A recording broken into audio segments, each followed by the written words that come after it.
શ્રી ગણેશાય નમઃ। જય શ્રી કૃષ્ણ મિત્રો, સ્વાગત છે તમારું અમારી ધાર્મિક યુટ્યુબ ચેનલ ચેતન ગોહેલ બ્લોગ્સમાં। મિત્રો, આ ચેનલમાં તમને તમામ પ્રકારના ધાર્મિક વિડીયો જોવા અને સાંભળવા મળશે, તો આજે જ આ ચેનલને સબસ્ક્રાઈબ કરી કોમેન્ટમાં જય શ્રી કૃષ્ણ લખો। બોલીએ બજરંગદાસ બાપાની જય। સૂર્ય શશીને સદગુરુ અવિરત આપે ઉજાસ, બે બેઠા બ્રહ્માંડમાં ને બગદાણે બજરંગદાસ। બજરંગદાસ બાપાની જય। મિત્રો, આજના વિડીયોમાં આપણે વાત કરીશું બગદાણા ધામ વિશે। બોલીએ બાપા સીતારામ। આ અવનીને અજવાળનારા 3 દીવા છે, જેઓ સતત તેજ આપે છે। જેમાંના 2 દીવા સૂર્ય અને ચંદ્ર બ્રહ્માંડમાં બિરાજે છે, અને ત્રીજો દેવ એટલે કે નારાયણ રૂપ બજરંગદાસ બાપા બગદાણે વિદ્યમાન છે। પરમ પૂજ્ય સદગુરુદેવ શ્રી બજરંગદાસજી બાપાના માતુશ્રીનું નામ શિવકુંવરબા હતું, તેમજ પિતાશ્રીનું નામ હીરાદાસજી હતું। મિત્રો, બગદાણા આશ્રમ ભાવનગર જિલ્લામાં આવેલો છે, અને આ વિશ્વભરમાં ગુંજતું બજરંગદાસ બાપાનું નામ એ આપણે સૌ જાણીએ છીએ।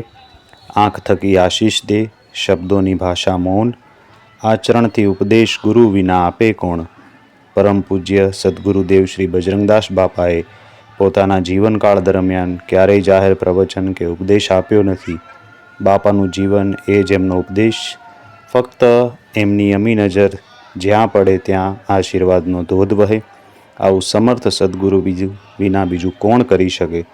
પૂજ્ય બાપાશ્રીના માતુશ્રીનું નામ શિવકુંવરબા અને પિતાજીનું નામ હીરાદાસજી હતું। 1941 અને 42ની આસપાસ બગદાણા ગામમાં પરમ પૂજ્ય સદગુરુદેવ શ્રી બજરંગદાસ બાપાનું આગમન થયું, ત્યારે બગદાણા ગામ અતિશય પછાત અને વ્યવસ્થાની દ્રષ્ટિએ સાધનથી પણ ન પહોંચી શકાય તેવું ગામ હતું। ઈસવીસન 1958માં વિનોબા ભાવે દ્વારા પૂરજોશમાં ભૂદાન ચળવળનું આંદોલન ચલાવવામાં આવ્યું, ત્યારે બાપાશ્રીએ જમીન ખરીદી કરીને જમીન ભૂદાનમાં પણ અર્પણ કરી હતી। બાપાશ્રીનો રાષ્ટ્રપ્રેમ પણ અદ્ભુત હતો। ઈસવીસન 1962માં ચીન સાથે જ્યારે ભારતની લડાઈ થઈ અને 1965માં પાકિસ્તાન સાથે લડાઈ વખતે આશ્રમની કેવળ જમીન જ નહીં પણ માલ સામાન, આશ્રમના વાસણ અને પોતાની બંડી સહિત લીલામ કરી જેટલી પણ રકમ આવેલ તે રકમ કલેક્ટરશ્રી દ્વારા રાષ્ટ્રના સંરક્ષણ ફંડમાં અર્પણ કરેલ હતી।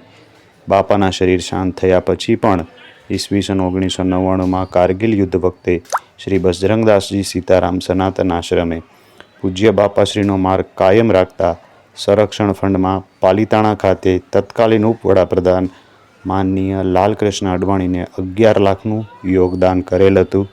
કોરોના કાળ દરમિયાન મુખ્યમંત્રી રાહત ફંડમાં 25 લાખનું કોરોનાગ્રસ્તની સહાય માટે પણ યોગદાન કરેલ હતું।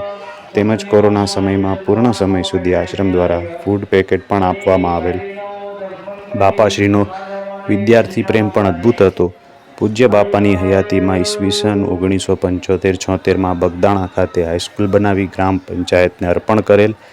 પૂજ્ય બાપા રાષ્ટ્રના કાયદાનું ચુસ્ત પાલન કરતા અને પાલન કરાવતા।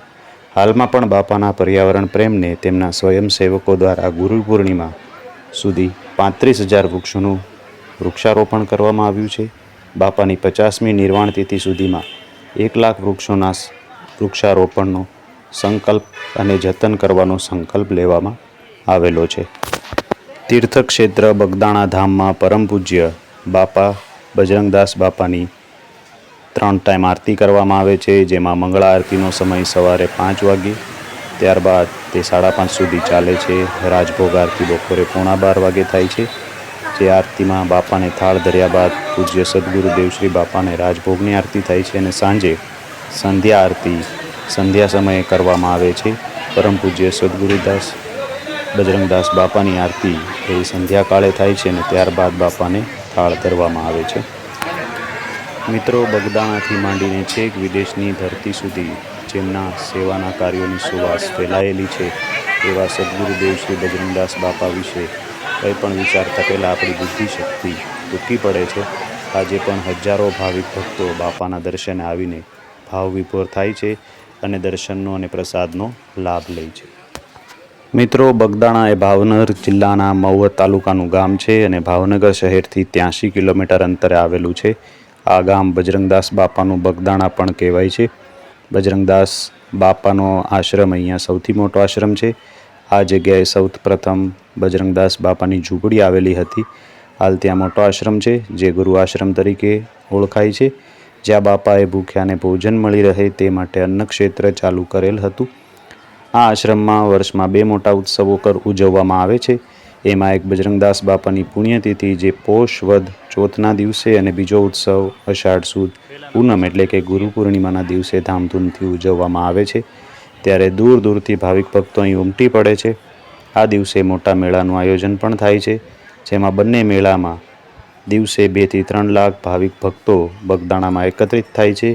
અહીં આશ્રમનો વહીવટ ટ્રસ્ટ દ્વારા થાય છે અને આ ટ્રસ્ટ તરફથી નવા મંદિરનું પણ નિર્માણ કરાયું છે. અહીંયા દૂર દૂરથી આવતા ભાવિક ભક્તોની હંમેશા ભીડ રહે છે. આ ગામ પાસે બગડાલવ ઋષિનો આશ્રમ હતો અને એનો કુંડ પણ છે.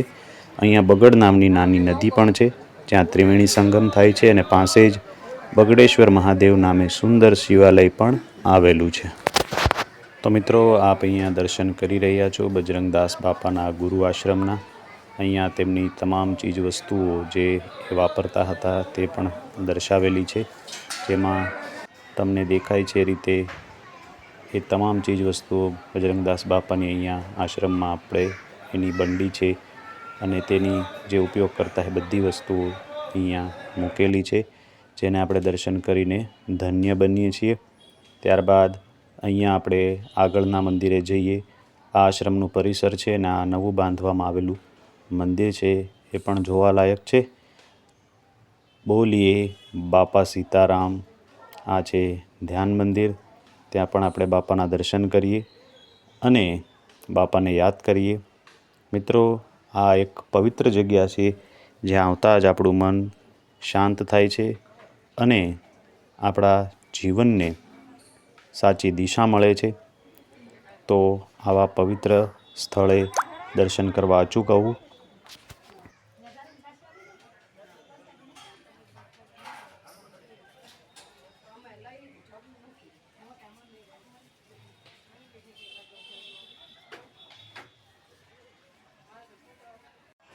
ત્યારબાદ આપણે નવા બનાવેલા બજરંગદાસ બાપાના મંદિરના દર્શન કરીએ અને ધન્ય બનીએ. તો આ છે નવું બાંધવામાં આવેલું મંદિર, જેને જોતાં જ આપણા મનને શાંતિ મળે છે.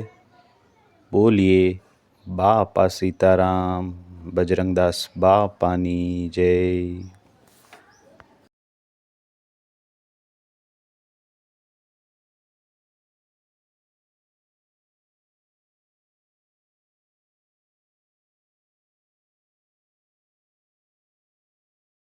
બોલીએ બજરંગદાસ બાપાની જય.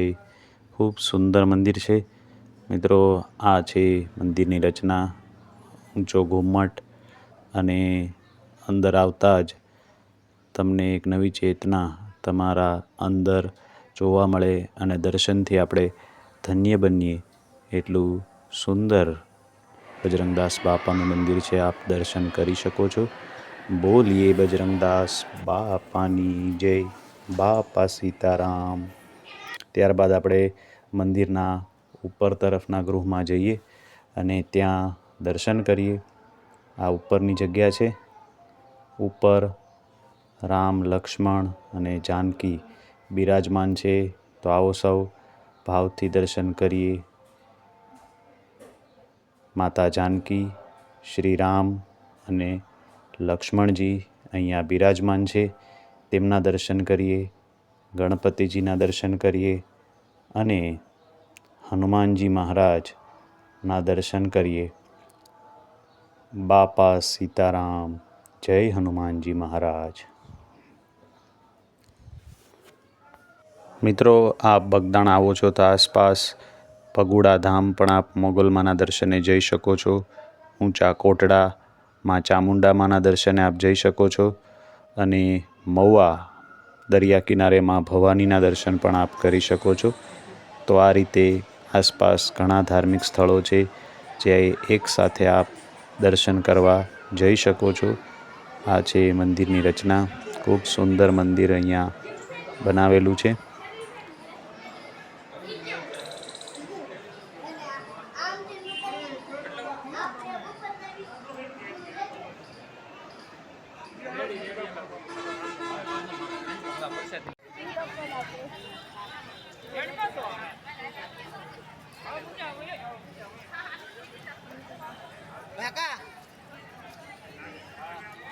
મંદિર પરિસરમાં કાર્યાલય છે અને કાર્યાલયની સામે માં અન્નપૂર્ણા માનું મંદિર છે. તો શ્રી અન્નપૂર્ણા માના દર્શન કરીએ.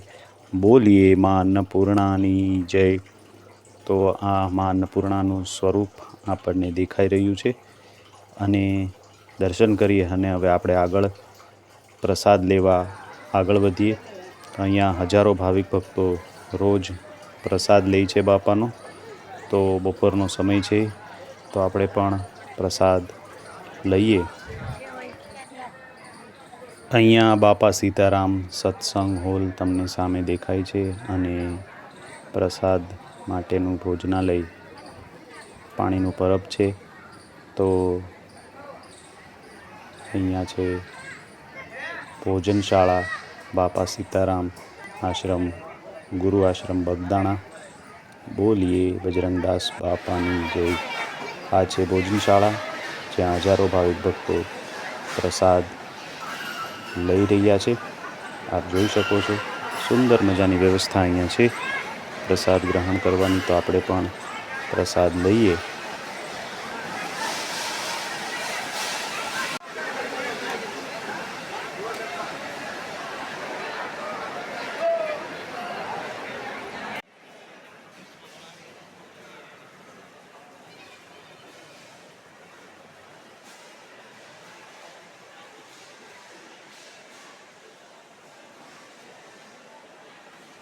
તો આ છે ભોજનશાળાની સુંદર વ્યવસ્થા. અહીંયા ભાવિક ભક્તો ગામે ગામથી નિસ્વાર્થ ભાવે સેવા કરવા માટે આવી રહ્યા છે. તો આપણે પ્રસાદ લેવા બેસી ગયા છીએ અને આપ જોઈ શકો છો દરેકે દરેક ગામની ભાવિક ભક્તો અહીંયા અલગ અલગ દિવસે અલગ અલગ તિથિઓમાં સેવા કરવા આવતા હોય છે. તો અહીંયા પ્રસાદનું વિતરણ ચાલુ છે. બોલીએ બજરંગદાસ બાપાની જય.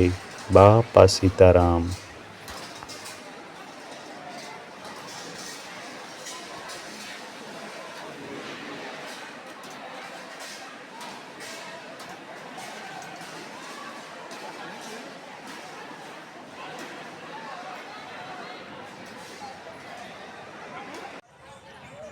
તો મિત્રો પ્રસાદ લીધા, દર્શન કર્યા અને આપણે મંદિર પરિસરની મુલાકાત કરી. હવે અહીંયાથી આપણે નીકળી રહ્યા છીએ. બજરંગદાસ બાપા આપ સૌની મનોકામના પૂર્ણ કરે.